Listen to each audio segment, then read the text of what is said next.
Christmas makeup tutorial up in time for the last weekend before Christmas, and this one is super dramatic. I wanted to go full out and do a really full on eye and lip look because I know that's what some people like to do for this time of the year. And there will be a full list of products below and on the blog as per usual, and I will put pictures on the blog. I will say though, sometimes I don't always get to upload the blog straight away. It might take a day or two, but I try to get it done, I promise, as quick as I can. Just work and stuff gets in the way. But anyhow, if you want to see how it's done, just keep watching. If you like it, make sure you give the video a thumbs up and let me know what you think in the comments, nearly forgot that word, in the comments below as well. So I hope you like it, guys. Okay, so I think I'll start off with this primer here. It's by MAC and it's the Natural Radiance Primer because I'm going to be using MAC Studio Fix Fluid for the first time, I'd say, in about a year on myself today. And that does tend to dry out my skin ever so slightly as the day goes on, but I can still get a little bit oily in the T-zone. So what I'm going to do is apply this because it adds hydration, but it also inhibits oil production, which is exactly perfect for this. And I'm just going to really concentrate it in the central panels of my face, but lightly blend it out then to the outside.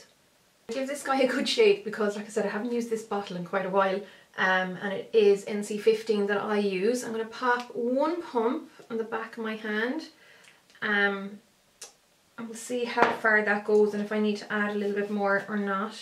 I wanted to use my Real Techniques stippling brush, but it's not quite dry enough after giving it a wash a while ago. So I'll actually use my MAC 188 brush, which is this kind of mini version of the 187, and pick it up just on the tip and just start to blend it around the face. You have to make sure not to put too much pressure on this brush because you don't want to get loads of product in the black bristles, which are just there to support the synthetic fibres, which does the blending for you. And there's no particularly special method or trick when applying this particular foundation, apart from just not to apply too much, and build it up slowly and just see how the coverage is as you go along. I usually do one quick pass all over the face, then do the eyes, and then add a little bit more afterwards if I feel I need it anywhere. So that pump is still going strong, there's still a little bit left, but I'm going to go ahead and do my eyes now before I finish off the skin. And I'm going to use my Sedona Lace EB13 brush to buff a little bit of Maybelline's Fit Me Concealer in number 15. And I'm after picking up another backup of this the last day because it's in one of my grocery stores, my local grocery stores, but not in my local Boots. So I was a little bit scared it might disappear altogether. So that's why I picked up another one, and I'm just going to put that all over the eye area, above and below.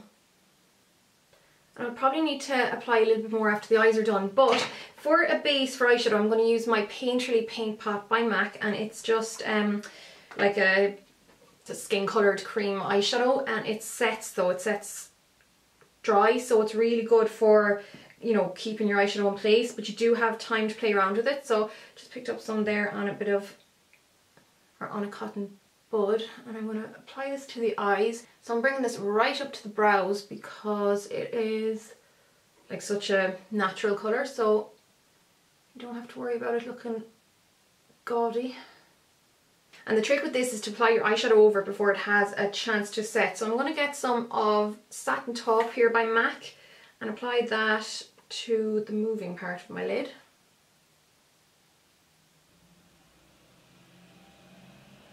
And I'm going to go into this guy here, which I think is Typographic. No, it's Print, again by MAC, and I'm going to apply that either side of Satin Taupe and then over it as well.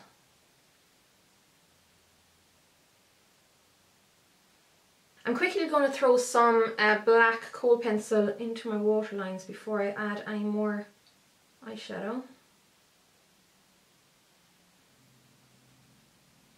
And then for my highlight, I know I'm kind of jumping steps here, but I want to put some of MAC's Vanillity Fair, their matte, velvet matte eyeshadow, just using a fluffy brush onto my brow bone.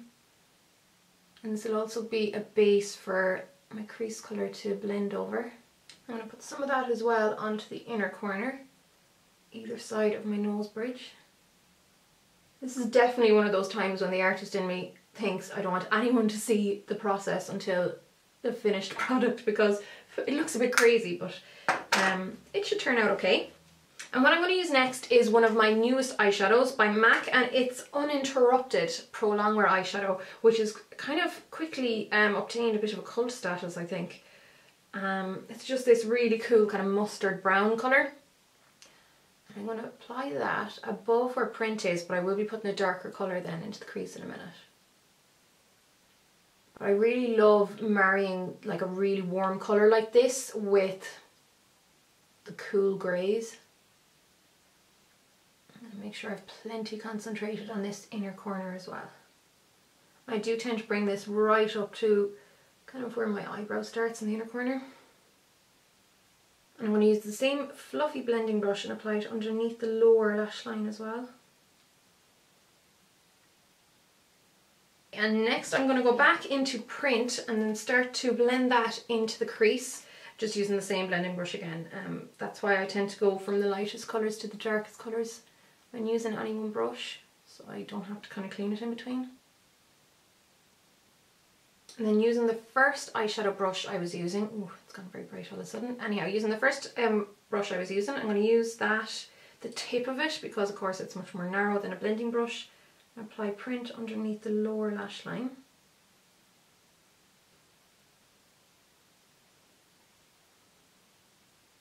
I'm just going to pick up a clean blending brush because the other one got a bit dirty. I picked up some of the Kohl pencil, and I'm going to go back into Uninterrupted and just blend that around the edge.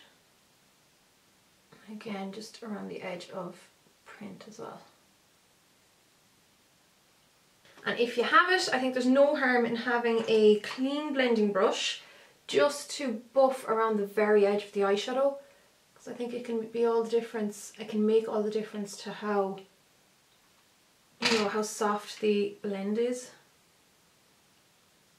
And next I'm going to go into this guy here, which is Typographic by MAC, and I'm going to use that to, again, add a little bit more darkness to the outer and inner corners and into the crease.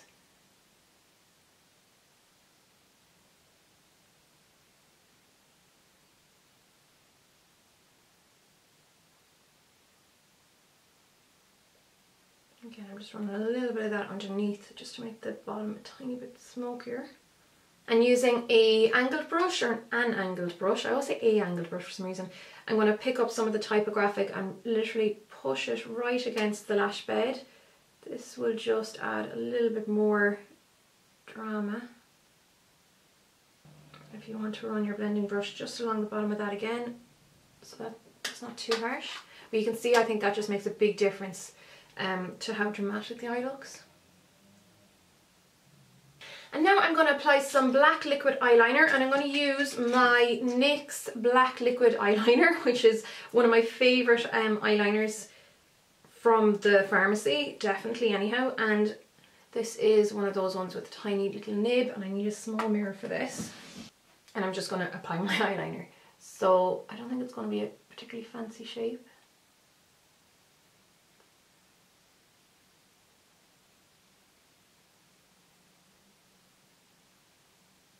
And I'm going to keep it fairly thick out there towards the outer corner.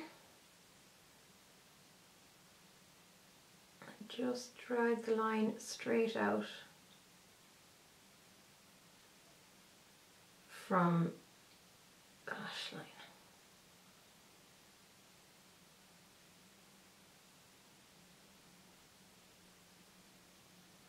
So you can see there it's a very straight out eyeliner, and I'm going to do the same to the other eye off camera just to save time. And I'm going to apply my eyelashes, which I'll show you quickly now before I apply them. I went quite big with the eyeliner because my eyelashes are huge as well. So I'm going to apply these off camera as well, and then I'll be back to finish the rest of the makeup.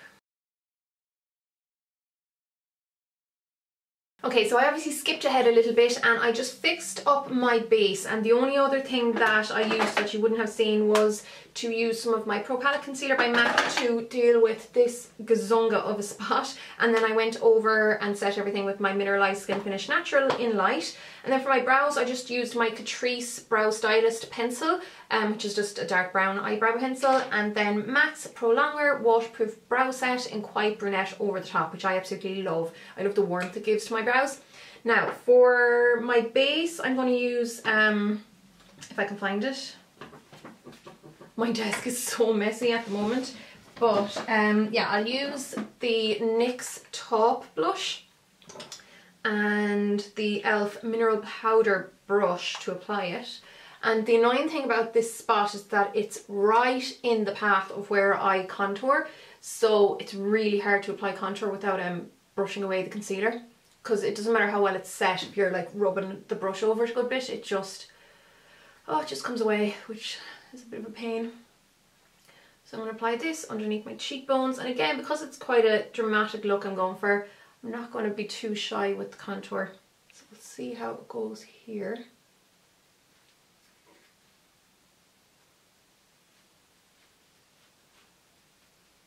And I'm going to use some of the same blusher or contour powder or whatever you want to call it on my nose. And just with a blending brush, I apply some of that right down the side of my nose, and then I just allow it to get a little bit narrower towards the tip. And then to soften all that out, I'm just going to go back into my Mineralize SkinFinish Natural by MAC, which is this guy, and have it drop all over me, but I'm going to go over it just with a powder brush then, because it just helps settle it into the skin so that it's not so obvious and so harsh, particularly when you're very pale. You don't want your skin to scream contour, particularly the nose, as it's like focal point. And then I'm going to go into MAC's Warm Soul just because it's on my desk, which is this guy here, and it doesn't like offer a huge amount of colour to the cheeks, but it does warm them up, which is what I'm looking for. And then I'm going to use e.l.f.'s Baked Highlighter in Moonlight Pearl and apply that onto the top of the cheekbones. So I'm going to apply some of that to my Cupid's bow. And then I did apply some lip primer off camera as well when I was finishing off the rest of my makeup. So for my lips, I'm going to start off with a little bit of this guy here by MAC, and it's one of the ProlongWear lip pencils in Fashion Boost. So it's similar to Magenta, which is one of their normal lip pencils. It's like a, you know, magenta kind of pink. I'm going to do that in the centre. Then for the outline, I'm going to use MAC's Night Moth lip pencil, which is a really dark wine, like a blackened wine colour. So I'm going to draw the darker colour over about a quarter each side, or maybe a little bit more so I can blend the two together then. And then I'll just go back into Fashion Boost and deal with the centre shape. And I'm going to let that drag some of the darker colour over. And then using a lip brush, I'm going to just blend the two together a bit.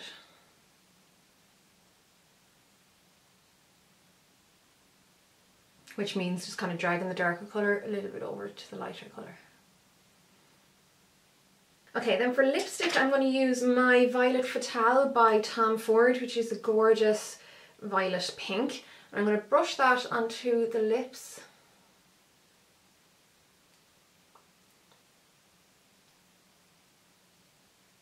Mainly on the centre, and then going back into my lip brush, I'm going to drag it out to the outline.